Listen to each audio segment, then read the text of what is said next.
Hi guys, welcome back to our YouTube channel.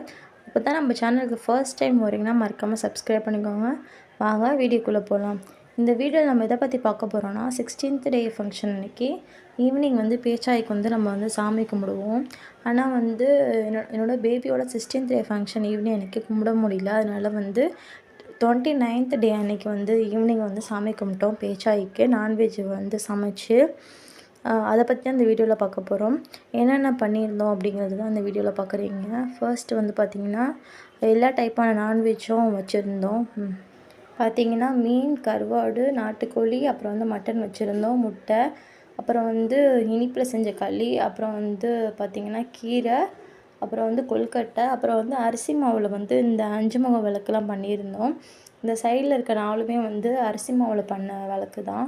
அதுக்கப்புறம் வெத்தலை பாக்கு, வாழைப்பழம்லாம் வச்சு 5 முகம் வச்சு குத்து விளக்கு ஏற்றிருந்தோம். நெக்ஸ்ட்டு பார்த்திங்கன்னா பேபியை ரெடி பண்ணிவிட்டு, அது பேபிக்கான ஃபங்க்ஷனுங்கிறதுனால பேபி அழகாக ரெடி பண்ணிவிட்டு சாமி கும்பிட அழைச்சிட்டு போயிட்டுருக்கேன் நான் தான். நெக்ஸ்ட்டு பார்த்திங்கன்னா இதுக்கு பெருசாக எங்கள் ரிலேட்டிவ் யார்ட்டையும் சொல்லலை. என்னோடய அத்தை, அம்மா, அப்புறம் எங்கள் அப்பாவோட அக்கா, எங்கள் அப்பா, அவ்வளோதான். ரொம்ப க்ளோஸாக தான் 4-5 பேர் மட்டும்தான் இருந்தோம் ஃபங்க்ஷனுக்கு. பாப்பாவோட அப்பாவாலையுமே வர முடியல, என்னோடய அண்ணன்களாலையும் வர முடியல. அதனால தான் 29th டே எனக்கே டிலே பண்ணி வச்சுருந்தோம். அப்பயும் வர முடியல.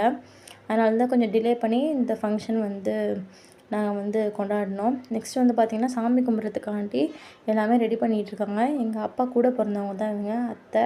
அவங்க தான் எல்லாமே பண்ணிகிட்ருந்தாங்க இன்றைக்கி. சமைச்சது பூரா எங்கள் அம்மா தான். பட் அன்றைக்கி இது பண்ணதெல்லாம் சாமி கும்பிட்றத அத்தை தான் ரெடி பண்ணிகிட்டு இருந்தாங்க. இப்போ சாமி கும்பிட்டுட்ருக்கோம் பார்த்திங்கன்னா.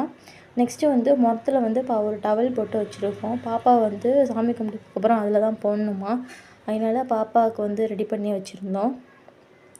சாமிலாம் கும்பிட்டதுக்கப்புறம் பார்த்திங்கனாக்கா பாப்பாவை தொட்டி இந்த முறத்தில் போடுறதுக்கு ரெடி பண்ணிகிட்ருக்காங்க.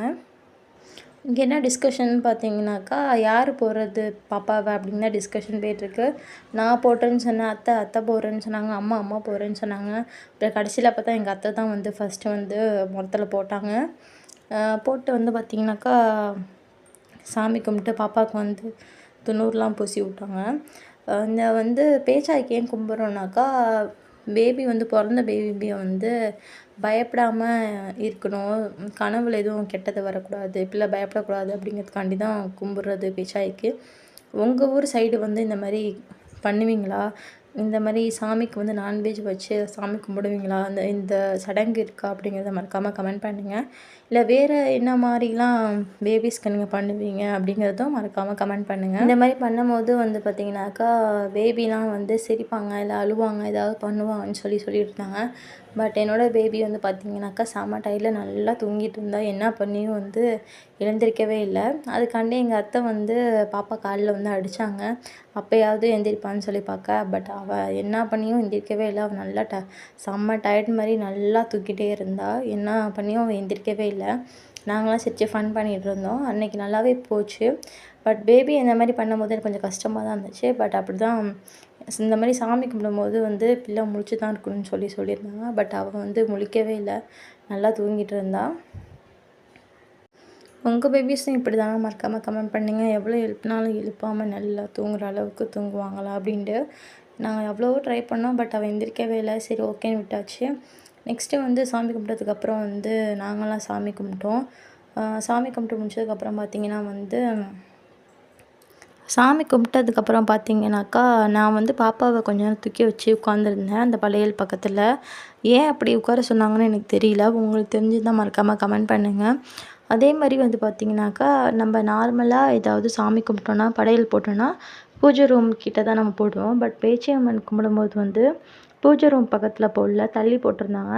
அதுவும் ஏன்னு தெரியல. உங்களுக்கு தெரிஞ்சிருந்தால் மறக்காமல் கமெண்ட் பண்ணுங்கள், எதுக்கு இப்படி பண்ணுறாங்க அப்படின்னு சொல்லிட்டு. உங்கள் வீட்லேயும் இந்த மாதிரி பேச்சியம்மனுக்கு சாமி கும்பிடுவீங்களா இல்லையாங்கிறதையும் மறக்காமல் கமெண்ட்டில் சொல்லுங்கள். நெக்ஸ்ட்டு பார்த்திங்கன்னா என்ன ஆசீர்வாதம் பண்ணிகிட்டு இருந்தாங்க. ஆசீர்வாதம் பண்ணும்போதுமே சும்மா ஃபன் பண்ணிகிட்டு இருந்தேன் நான். செம்ம ஜாலியாக போச்சு அன்றைக்கி. நெக்ஸ்ட்டு பார்த்திங்கனாக்கா, படையல் போட்டது நாங்கள் சாப்பிடவே இல்லை, என்னோடய அத்தை தான் சாப்பிட்டாங்க. அவங்க தான் சாப்பிட்ணுமா அப்படின்னு சொல்லி, யார் சாமி கும்பிட்டாங்களோ அவங்க தான் சாப்பிட்ணுன்னு சொல்லி சொல்லியிருந்தாங்க. அதனால் அதில் உள்ள இதுலேருந்து கொஞ்சம் கொஞ்சமாக எங்களுக்கு கொடுத்துட்டு அந்த இலையில உள்ளதெல்லாம் அவங்க தான் சாப்பிட்டாங்க. பட் ஃபுல்லாக சாப்பிடல, கொஞ்சம் கொஞ்சமாக சாப்பிட்டு அவங்க சாப்பிட்டாங்க. அப்புறம் இந்த விளக்கெல்லாம் வந்து எடுத்து வச்சுக்க சொல்லிட்டாங்க. இந்த அரிசியில் செஞ்ச விளக்கெல்லாம் வந்து பருப்பு பக்கத்தில் வச்சுக்கோங்க அப்படின்னு சொல்லி எங்கள்கிட்ட கொடுத்துட்டாங்க. மித்ததெல்லாம் வந்து நார்மலாக எப்பொழுது மாதிரி தான்.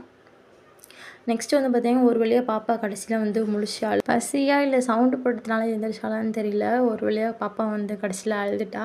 அதனால் எல்லாருக்குமே ஒரு மாதிரி திருப்தியாக இருந்துச்சு. ஓகே அப்படின்னு சொல்லிட்டு இதை வந்து ஏன் இப்படி கும்பிட்றோன்னாக்கா, பாப்பா வந்து பயப்படக்கூடாது அப்படிங்கிறதுனால தான் வந்து கும்பிட்றோம். கனவு எதுவும் வரக்கூடாது, கெட்ட கனவு வரக்கூடாதுன்னு சொல்லிட்டு தான் கும்பிட்றோம். அதனால் பாப்பா கடைசியில் அழுவவும் எங்களுக்கு ஒரு மாதிரி சாட்டிஸ்ஃபைடாக இருந்துச்சு. நெக்ஸ்ட்டு சாப்பிட்டு முடிச்சதுக்கப்புறம் அவ்வளோதான், அந்த ஃபங்க்ஷன் வந்து முடிஞ்சிருச்சு ஓவராலாக. நல்லாவே போச்சு. இந்தமாரி உங்கள் வீட்லேயும் இந்தமாரி ஒரு ரிச்சுவல் உண்டா அப்படின்ட்டு மறக்காமல் கமெண்ட் பண்ணுங்கள். இந்த வீடியோ உங்களுக்கு பிடிச்சிருந்தா மறக்காமல் லைக் அண்ட் சப்ஸ்கிரைப் பண்ணுங்கள். இதே இன்னொரு வீடியோவில் பார்க்கலாம். பாய்.